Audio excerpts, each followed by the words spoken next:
wabarakatuh. Perkenalkan, nama saya Nur Faida dengan akhiran sambung 141.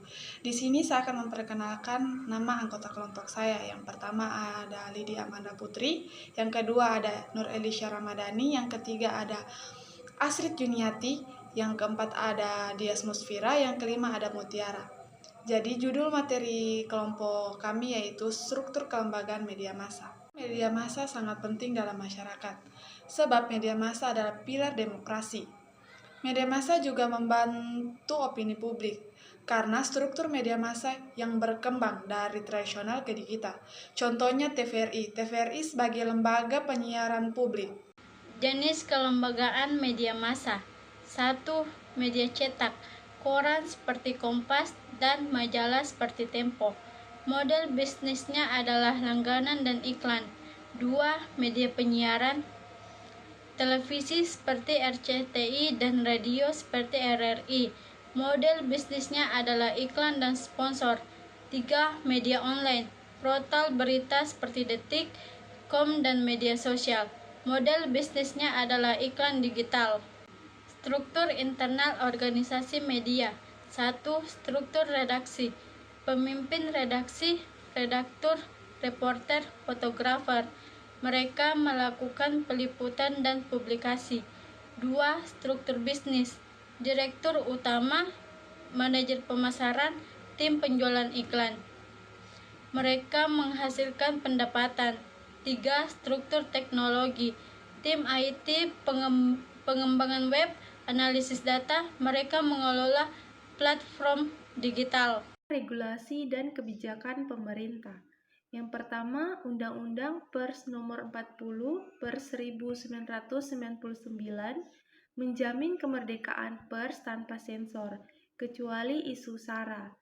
Yang kedua, Undang-Undang Penyiaran Nomor 32/2002 mengatur lembaga penyiaran. KPI mengawasi konten siaran.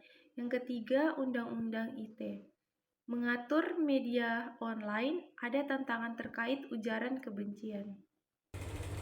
Kepemilikan media dan konsentrasi. Yang pertama, konsolidasi media akuisisi dan merger perusahaan media. Yang kedua, pengaruh pemilik modal independensi redaksi bisa terancam. Dan yang ketiga, keberagaman kepemilikan regulasi membatasi kepemilikan silang. Peran Serikat Pekerja Media. Yang pertama, hak pekerja memperjuangkan upah layak dan jaminan kesehatan. Upah layak yang sesuai dengan standar hidup, jaminan kesehatan yang memadai, perlindungan dari eksploitasi dan pelecehan, kesempatan untuk mengembangkan karir dan kemampuan. Yang kedua, kebebasan pers, advokasi kebebasan pers dan perlindungan wartawan. Kebebasan pers, hak untuk menyampaikan informasi tanpa sensor, perlindungan dari tekanan dan intimidasi, kesempatan untuk menyampaikan pendapat dan kritik. Advokasi kebebasan pers, meningkatkan kesadaran masyarakat tentang pentingnya kebebasan pers, mengkritik kebijakan yang membatasi kebebasan pers, mendukung wartawan dan media menghadapi tekanan.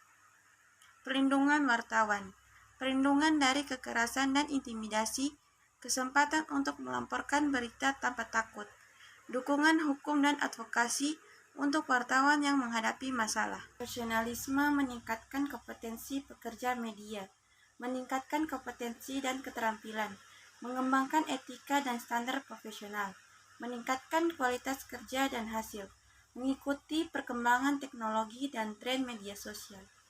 Tantangan dan masa depan media massa terbagi menjadi 3. Yang pertama, disrupsi digital.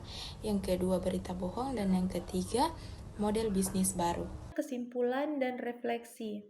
Yang pertama, struktur media yang sehat penting bagi demokrasi. Yang kedua, regulasi yang adil menjaga independensi media.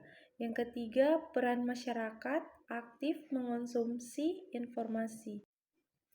Sekian dari pemaparan materi kami. Saya akhiri. Wassalamualaikum warahmatullahi wabarakatuh.